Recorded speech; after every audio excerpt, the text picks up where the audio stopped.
So I'm here today in deepest Essex to see my great friend Graham Gooch, one of England's greatest cricketers of all time.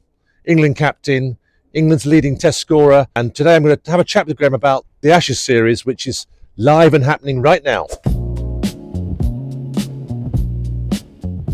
Graham, thank you for having a chat this morning. And we first met in 1991 when you were England captain. Obviously, we're now just getting going with this wonderful series in Australia, and it was obviously a fascinating start, the first Test match in Perth. What did you make of that match? A disappointing start for England, because I think when you go to Australia on tour, you've got to start well. Generally, history dictates and suggests you have to start well as an England side, and if you go down in the first match like we did, it's a long way back. I think England played some pretty good cricket. I want to say difficult conditions.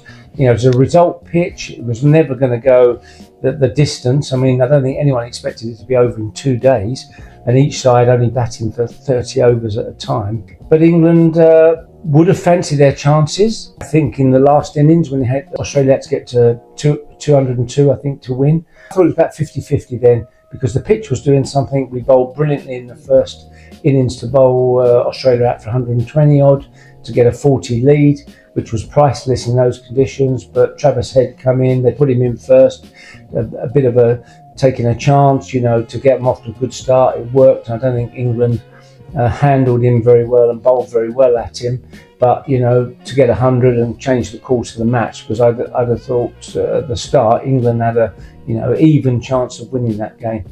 So England will be disappointed with their batting because it collapsed in both innings. I don't think the pitch was conducive to a very big score. 250, 270, 280 would have been a brilliant score on that pitch. England will have to regroup for the second test, and their batting has to improve, because I think our bowling attack has proved we can get 20 wickets in the game, but we've got to put enough runs on the board. Was there a case that day for just playing a little bit differently?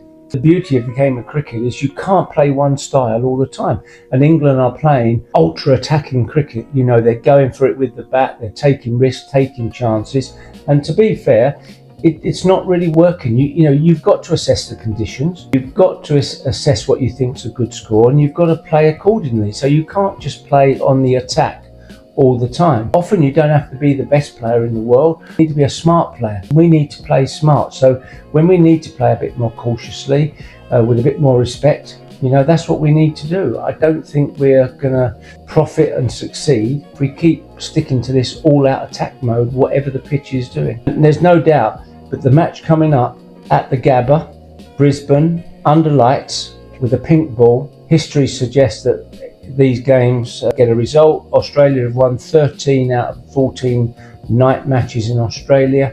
They know the ball moves around when you get twilight, in between the day and the night, and at night time.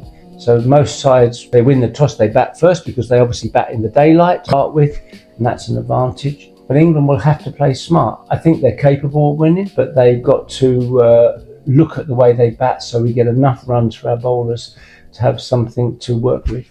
So it's very important, obviously, at Brisbane, that we level the series and go 1-1, isn't it? It's crucial, really. Well, it's not crucial, it's necessary. If we go down in Brisbane, to me, that's the Ashes gone. The likelihood of us winning the last 3 tests are very, very slim. If we could win in Brisbane, 1-1, it's all to play for. I think we're capable. I don't think Australia, they're still without 2 of their world-class bowlers. You know, we've got to put runs on the board. So we are capable, but I don't think we can have that gung-ho approach all the time.